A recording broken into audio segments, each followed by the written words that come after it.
The Senate will hold a procedural vote to get the legislative process started on a bipartisan infrastructure bill. I have been very clear about what this vote is. This vote is only the first step in the legislative process on the Senate floor. It is merely a vote about whether the Senate is ready to begin debating a bipartisan infrastructure bill. I have also been very clear about what this vote is not. This vote is not a deadline to have every final detail worked out. It is not an attempt to jam anyone. If senators agree to adopt the motion to proceed, the bipartisan group of senators will have many opportunities to make their agreement the base of the bill, even if they need a few more days to finalize the language. My colleagues are well aware that we often agree to move forward with debates on issues before we have final text of the bill in hand. We've done it twice this year already: the Anti-Asian Hate Crimes Bill and the U.S. Innovation and Competition Act.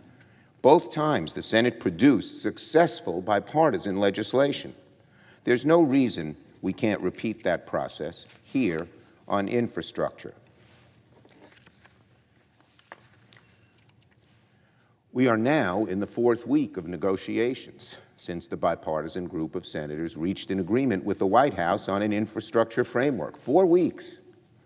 According to the negotiators, spurred on by this vote this afternoon, they are close to finalizing their product. Even Republicans have agreed that the deadline has moved them far more quickly.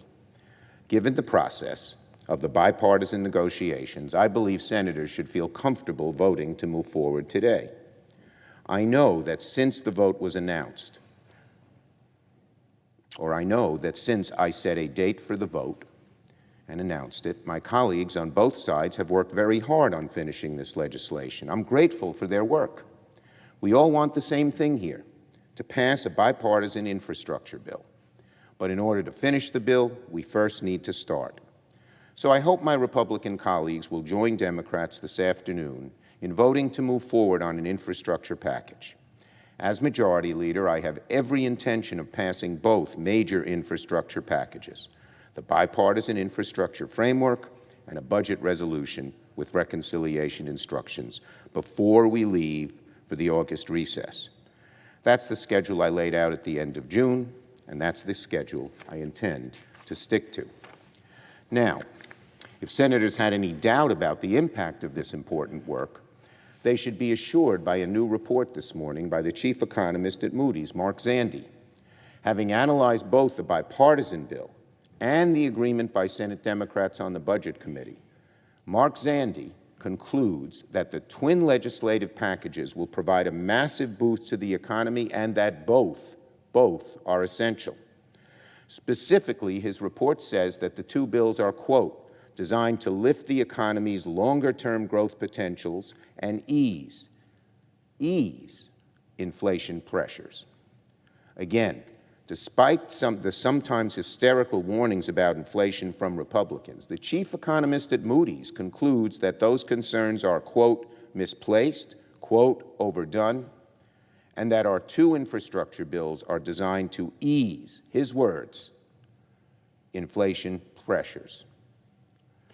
The report goes on to say that our investments in infrastructure and social programs will, quote, lift productivity and labor force growth and direct the benefits of the stronger growth to lower-income Americans and address the long-running skewing of the income and wealth distribution. In other words, it will help strengthen the middle class and those trying to get there and not have all the income, so much of the income, disproportionately flow to the top 1% and 10%. I hope my colleagues are listening to those benefits: long-term economic growth, easing inflation pressures, lifting productivity, strengthening the labor force, reducing income inequality. That's what one of the nation's leading economists predicts our two infrastructure bills will achieve. The report by Moody's should light a fire under all of us. I'll be sending the full report to the Senate Democratic Conference, and I commend it to my Republican colleagues to read as well. It's been decades since this chamber has made significant standalone investment in our nation's infrastructure. We're the largest economy in the world, but our infrastructure ranks 13th. You'd find better infrastructure in the United Arab Emirates than the United States. Meanwhile, middle-class and working Americans have watched the American dream fall out of reach, as globalization, technology, and vicious inequalities of income have sapped much of America's fundamental promise of economic opportunity. We must restore that promise, that hope, that American dream. If we want Americans to prosper in the 21st century, if we want to restore that fundamental promise, we need to invest in our infrastructure, create jobs, support families, strengthen the backbone of the middle class, help underserved communities, and rekindle the sunny optimism that's been a hallmark of the American spirit for more than 2 centuries. I yield the floor. Note the absence of a quorum.